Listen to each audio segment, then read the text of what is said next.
I'm okay. I'm upright, but you're not just sideways. Well, now you're back. Don't touch nothing.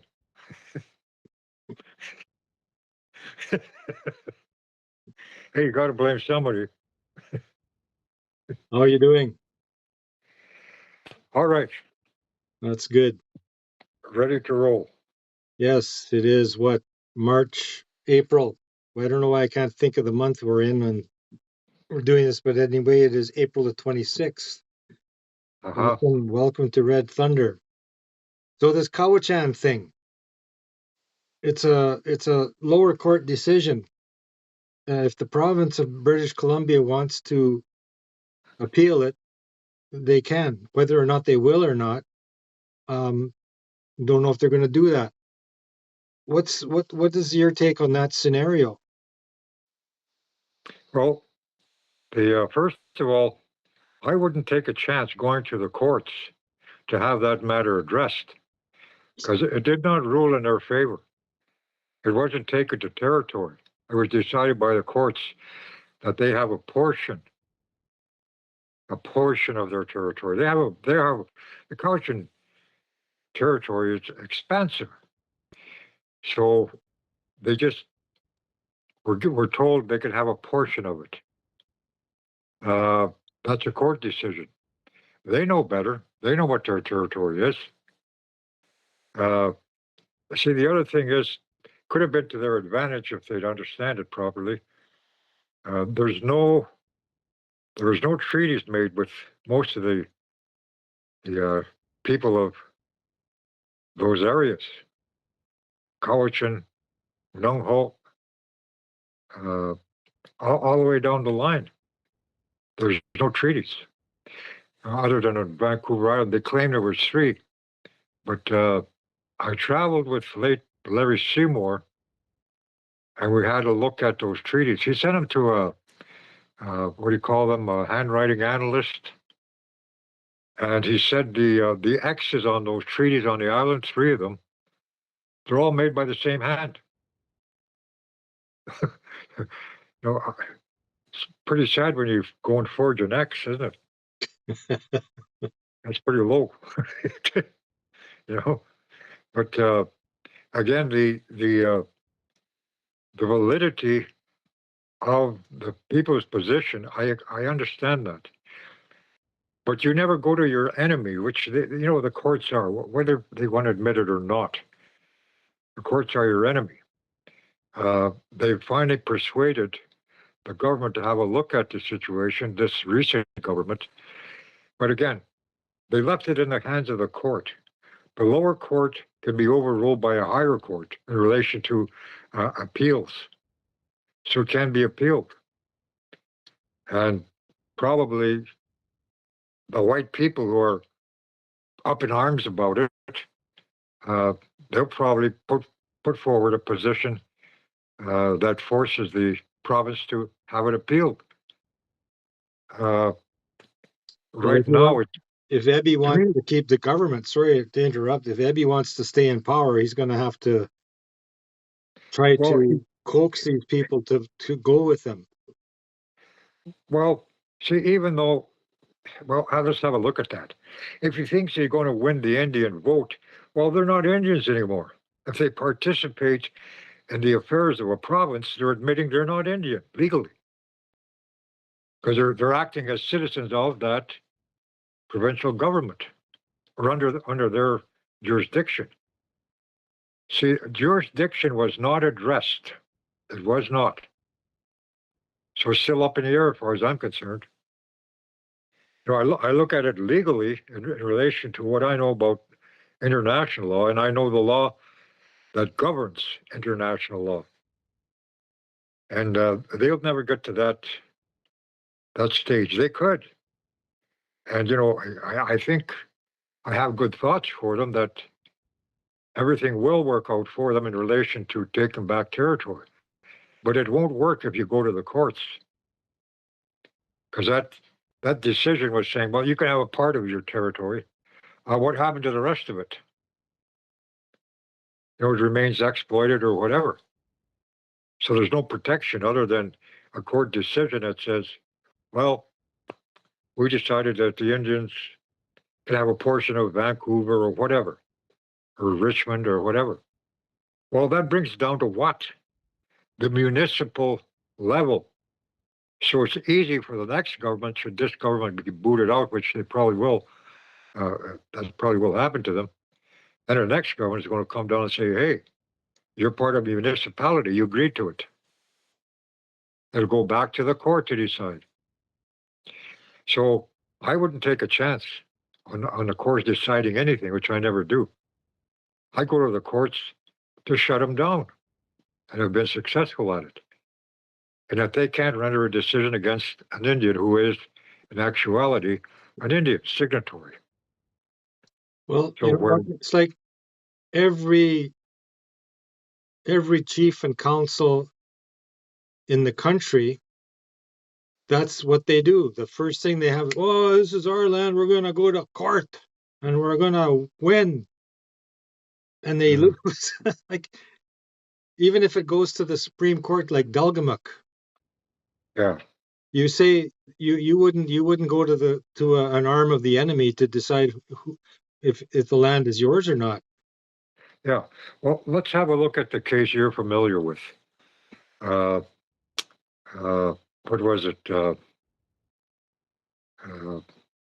Regina versus Poitras. I use simply the treaty, and that's Treaty 4, because the two brothers, late George and Jim, they're in dire straits, not knowing anything about how they make a stand uh, in that court in relation to their charge of selling, tobacco on an Indian reserve, uh, bringing it from New York side, United States side, and that was a decision. That was a good one, and people should have a look at that, because what transpired there when the justice minister for the province, and you send me the clipping. I didn't know it hit the provincial legislature, but it did. And the opposition justice critic, what did he say to the justice minister? What are you going to do about this? Are you going to appeal this or whatever? He said it straight out. I, as justice minister for the province of Saskatchewan, cannot overrule a federal judge's decision. That was Queen's Bench at that time, Melfort, Saskatchewan. Now, what did the judge say in relation to the charges? Well, I went home, and when they phoned me, they said, we don't understand his ruling. I said, well, read it out to me. You got a copy? Did you copy it? No, they did it. And here's what his decision was, and you know it as well. I find you guilty. I'm going to impose a fine, which is double the amount of taxation money owed on that tobacco coming into Canada, import tax and all that. His last words, but it's not enforceable. So in other words, it took back jurisdiction by using what people thought was a treaty that was invalid. Well, it was written by your enemy. You don't go by the stipulations. You go by the rule of law. You bring it up to this level and not down here, where most of them keep it because the Indians are ignorant of knowing who they are. So I brought it up here where it belongs. So what happened? No appeal. When the provincial justice minister contacted federal minister Rock, obviously he was instructed, don't touch it. Don't have it appealed. Why? Because jurisdiction was established through that treaty, which I took to the international level for interpretation by myself, as well as help from late Joe Crow. So that was I'll put it this way: there are some judges who will not overrule the rule of law once presented properly. But if you got lawyers representing you, you're saying, I'm too dumb to represent myself. That's exactly what it is. So that's how the courts view it. Oh, you got lawyers here? But then again, what are they doing? They're appreciating an officer of the court speaking about an issue that belongs at the international level. and he's not qualified.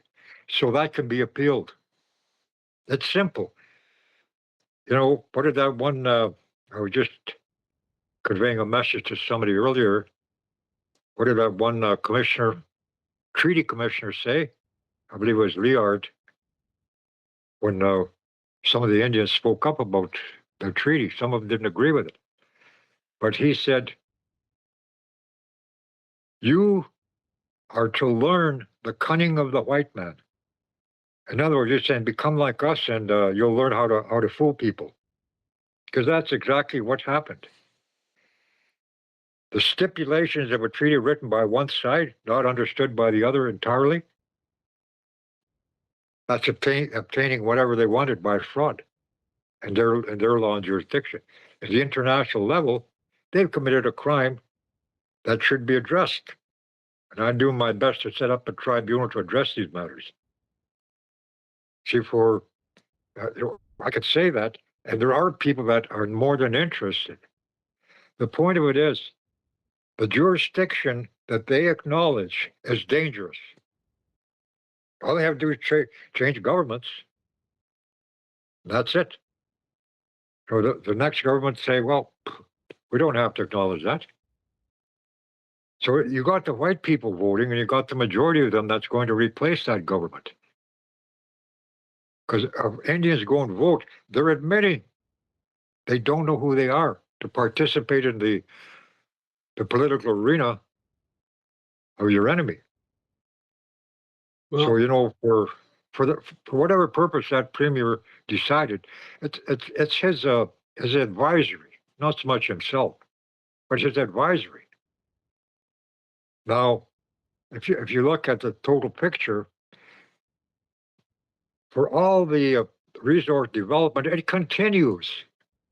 That wasn't addressed, so it's invalid. They didn't take back jurisdiction. They were just told, well, that land's yours. Well, what are they going to do about it? A lot of them are saying, well, we wouldn't remove the white people. We wouldn't. Well, if you have jurisdiction, start collecting rent. That's what you do. You start collecting rent or the taxes. Fee simple, obviously, doesn't work. So Indians, they're pretty well, are 1 foot in the door accepting fee simple concept, especially when they go to join a government. A lot of them are members of the Liberal Party or the NDP or whatever. If you look at it by law, they're no longer Indians legally. A lot of them are quite ignorant. Not saying I'm talking broadly, not just culture. mm-hmm. And all of this, put it this way, I would like to see them address the matter of jurisdiction without lawyers, because their allegiance is sworn to protect the crown. They don't get a license to practice law unless they swear their allegiance. Isn't that simple? Do you think they have the courage to do that? To take it away from Canada jurisdiction or BC jurisdiction and take well, it? They don't know how to do it.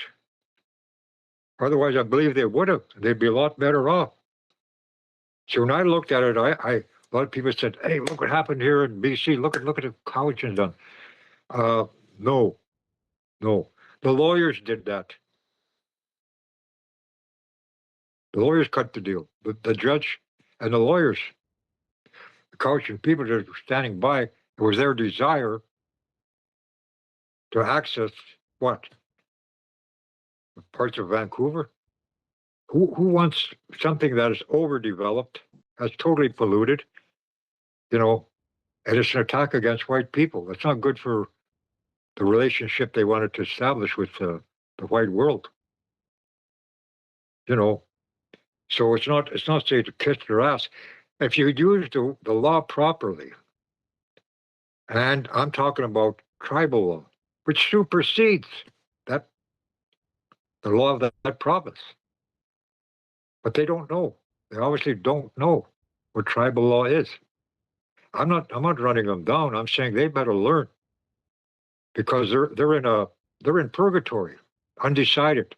Do they go higher up, or do they remain in one state where they don't have jurisdiction?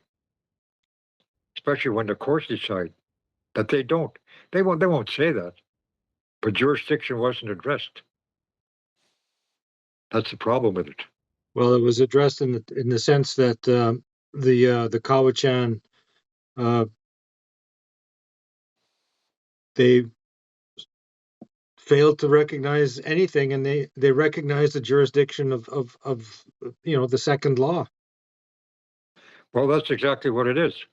See, in essence, should they decide to put forward a position using tribal law, meaning their authority being the matriarch, they should put it together in the legal sense of what their purpose is. They would succeed without question, but you wouldn't take it to the court. When I go to the court, I serve notice to the judge. You don't have jurisdiction, just like in the case I just mentioned. And he knew he didn't, because I took it to the international level where treaties belong. Not all treaties, but at that level, at the international level, it's saying, look, Canada's was a founding member of the UN, so they have to honor that law. See, they know, put it this way, they know when people don't know who they are. That's when they get lawyers to represent them in a court. Where if somebody comes along like, they think I'm a dumb hillbilly Indian, I don't mind, think what you will. Listen to me when I speak in a court, if you allow it. Now, they allowed it. So they had to accept what I presented, the rule of law that supersedes their jurisdiction. Now, that's not to say that freed up Jim and George. But what they asked of me, Jim and George, later they said, well, could you get our tobacco back? That's your responsibility. I went there like I told you, I'm going to address the matter of jurisdiction, the rule of law. This is your territory. You go and do all that. Simple. But when people don't understand, but I'm glad that this happened, that they did call me. I didn't know them, they didn't know me. They were directed to me. The point of it is, it worked. But you know what happened not long after that? The Federation were the ones that sponsored me to go over there. I never asked for anything. They offered, and they offered the amount, and I accepted it. Now, having said that, the Federation, not long after, continued to make deals with the province. Number one thing they did, gambling. 60-40, or 60-35 or 40, I forget what the difference was. So there's an example of a bad deal. Whereas they could have taken 100%, just like the Indians in the South. They get 100% of the monies they acquire through the casino business. Where up here, they got people that don't know how to deal with government in relation to jurisdiction. That's what the problem is. Let's switch to another example. The Robinson Huron. Yeah. Donnie Worm was involved in that. Lawyers left and right, center. Jurisdiction kind of. It wasn't addressed. It's not disregarded. It's not forgotten about. I'm looking for another word. Neglected. Yes. International law was neglected there. Now, so they get billions of dollars payout for something, and then this one guy who had enfranchised because he didn't want to be an Indian Act Indian. He's a direct descendant of some of the people who signed those original Robinson Huron treaties, and he ain't getting a dime. His people told him, "Well, you're not treaty." Okay. What's wrong with that picture? Okay. First of all, that treaty has been domesticated. Okay, put it straight out. So the amount of money, they're getting billions. They got billions and they're going to get more. The point of it is, the matter of jurisdiction was not addressed. The only ones that could address the matter of jurisdiction are signatory tribal Indians. So where he might, you can, what do you call it, franchise or disenfranchise or whatever you want to do. They'll accept that, especially today. One time they wouldn't, but they will. Why? Because they're now in a position to determine whether or not he's eligible for the monies given to the corporate charter that he was formerly under. So that's who they favor, because they know they're going to terminate these people. That's why they're getting a lot of money. They're going to terminate them. And I was viewing one of the members of the one of the bands over there. There's 21 bands that are supposed to share that 150 billion or whatever. Now, so his concern was, what about us people? Why did he said he was connected with people that work in Ottawa, and they told him, probably the bureaucrats or civil servants in those positions, to tell him that there was a few of them, a committee that talked with the government, so they're going to have all the money sent to them. They're going to decide what's done with the money. So these people haven't got anything. The people. He was just one of the people. So that's how they're going to deal. They're going to use everything they can to discourage people from removing from that prisoner of war status, Indian Affairs status card number. That's what it is. They're trying to discourage it. I've been at this, since what? On this matter of addressing jurisdiction since 90s, early 90s, after I met Meredith, and know how to do it. I knew how to do it before that because that case that went to court in Melford, Queen's Bench. Yeah, the cigarette case. I knew enough. Yeah, I knew enough that jurisdiction has to be established. Either the court does, or I'll show them clearly they don't have it because of that treaty. So I addressed that properly. Later on, when I met Meredith, I found out that there's treaties that supersede the corporate Canada, and in actuality, the Crown. Because later on, when I learned it commanded the Queen, she honored it. And all the way down the line, they weren't allowed to know. That's why I put it online. That's why I put it out there. Not for people to imitate, because they can't. They would not in any way get a response, because it says clearly in there, I'm the only one that is qualified to address this matter. That doesn't mean for everybody, but for our people, Nihilak, Oshnewitsi Nihilak. So when you take it back to territory, they know what you're doing and how you're doing it. So they know exactly what a tribe is and what a tribe isn't, because they've destroyed them. Robinson Huron, back in the day, at that time, if you look at, I read some years ago about that matter, they were being arrested left and right when the government was saying we're removing them off the land. When they're going out and, with their little surveying equipment, the Indians, way back in the 1800s, they grabbed those equipment and they told those guys to get out. So the government came back in force. Okay. Now, for that time, what allowed the government to do that? What was it? See, when they entered into agreement with the Crown passed the authority. They thought they had the authority. It's false authority to the government of Canada. So that's why the people were attacked and removed. Now, all this time later, it catches up to them. All right? But today, You're dealing with people who are not the same people who made those treaties, the Robinson Hurons. They're not the same people. And the government knows it because they did everything possible to destroy them. Alteration of the Indian, especially in the mind. So he'll never know who he is.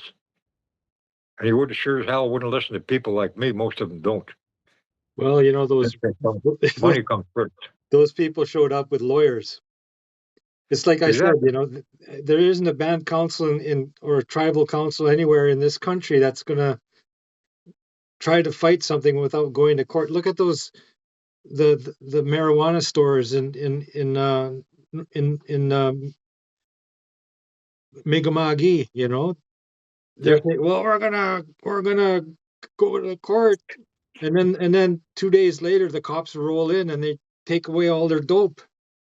There you go. And then they say they're being disrespectful. Well, you're not fighting the right way. If you were fighting the right way, the cops would not come in and take away That's your right. stuff. That's right. What are they doing wrong? They're not addressing jurisdiction. They're not. See, to assert jurisdiction, first of all, you can't do that when you're classified as a prisoner of war. They don't want to believe that they are. And the government knows it.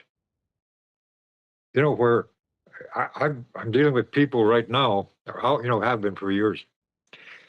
When I explain tribal law in relation to jurisdiction, how it works and everything else, well, a lot of them get excited and they want to put the cart before the horse. Well, let's take back everything. Well, you're acting like what they did in BC, Cowichan. You might as well get a lawyer. Most of them think they can just go out and do it. No, they're not qualified. They are not. And I tell them gently, I don't want to break anybody. I handle with kid gloves. You're not ready. And I know when they're not ready. Where authority rights is the hardest thing to deal with among ourselves.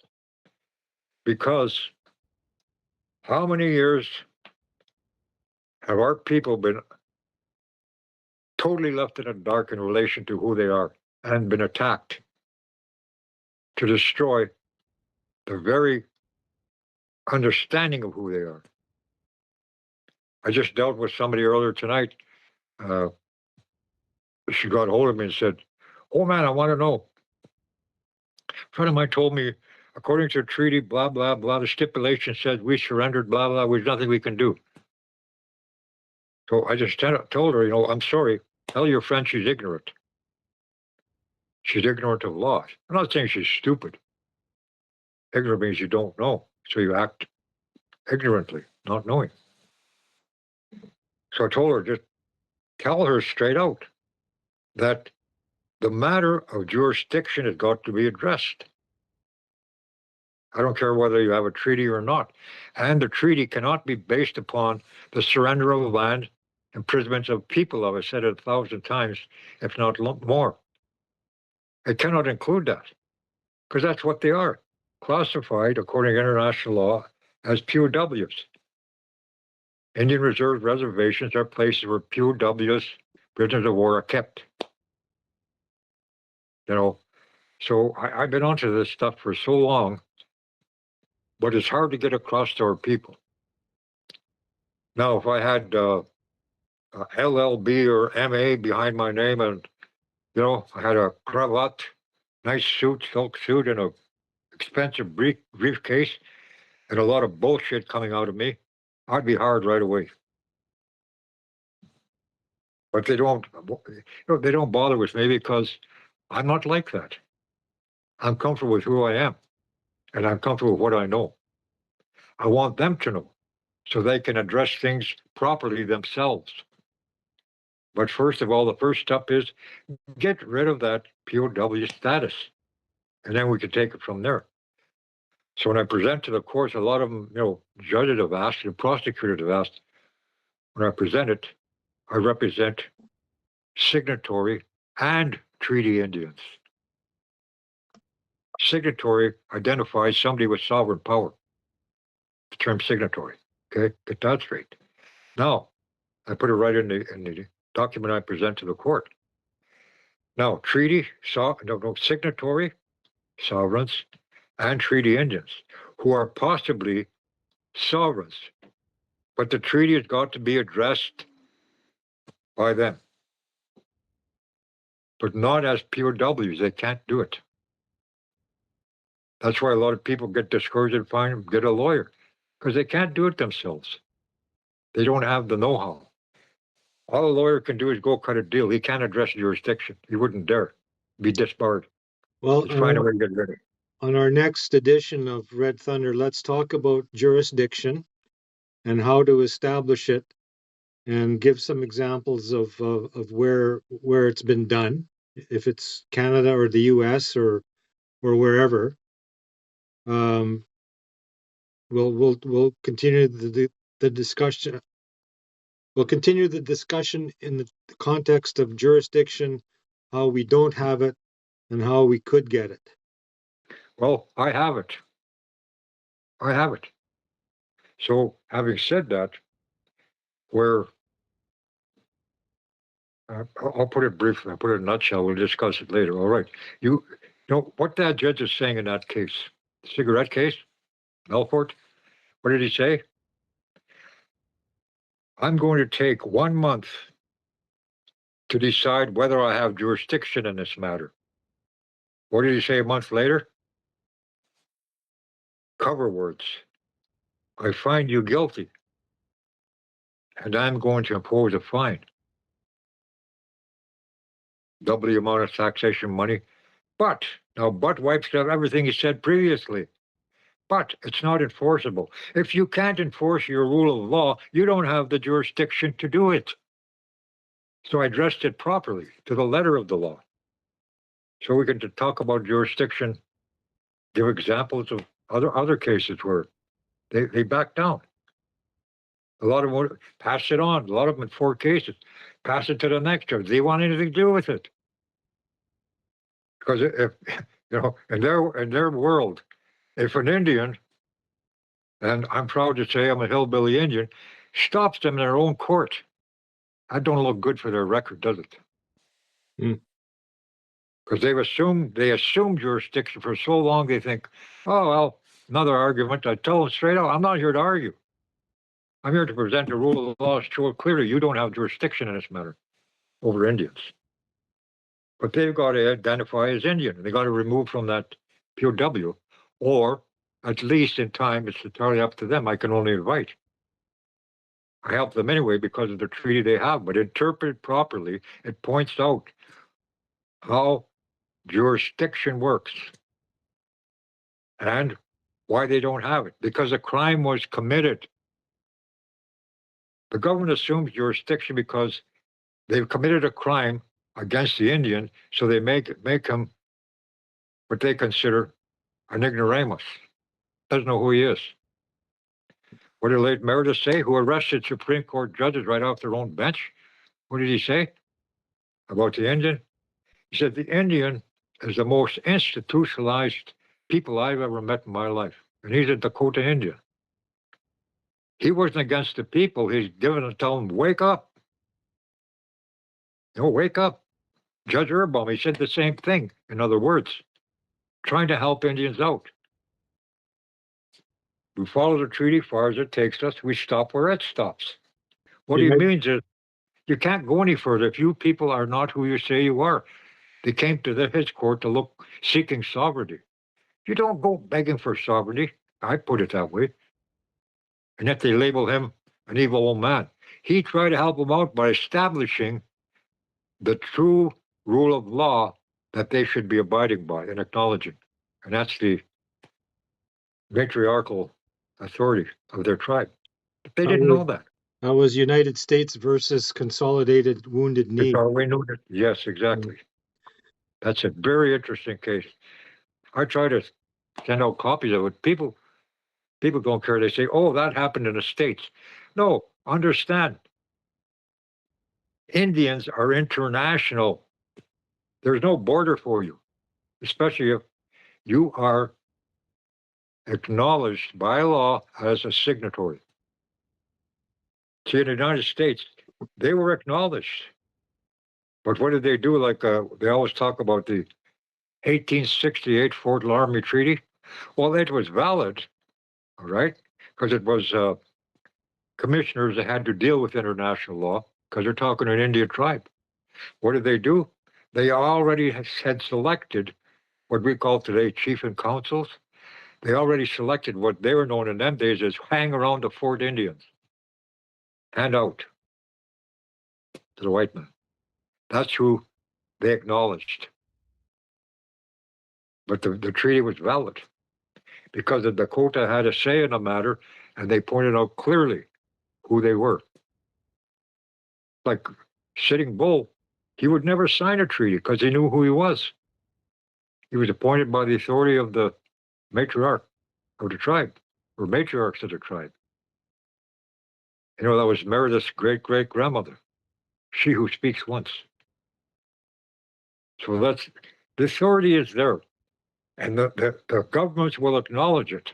So you don't have to fight. You've got to stand by the rule of law that your tribe goes by. See, again, go back to Cowichan briefly. They may have that. You know, they always talk about, you know, the authority right is the one who passes that cane of authority in their big house.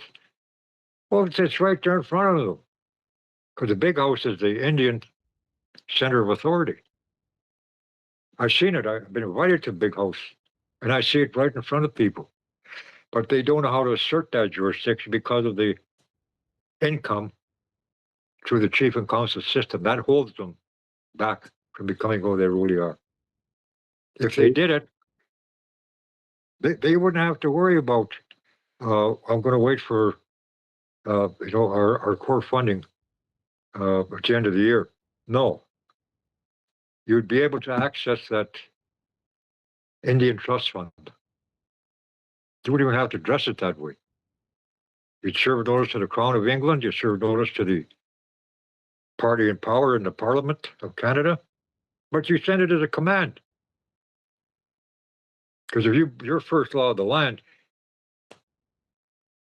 and your law supersedes the Crown of England, you send a command. You know, that's Well, what I did because King it was Charlie, necessary. King Charlie's coming to Fort Carlton in the summer, I understand, or he might be. There's talk of it. I have to run, Okay. and but this has been a pretty good discussion, and we're going to damn well continue it pretty damn soon. Yeah, we have to. As much as people may say, oh, there's a couple guys just beaking off. Well, I'm sorry. I can back up everything I say. If you want to hear more, get a hold of me. You know, I don't charge. Go old Indian way. I accept what you give, but I'll teach you and your people, provided you understand. I don't back down, and neither should you. All right. That's my prayer for the day. Oh, all right. Good to see you again. Good talk. All right. Have a good evening. You too. And hello to all the good people over there.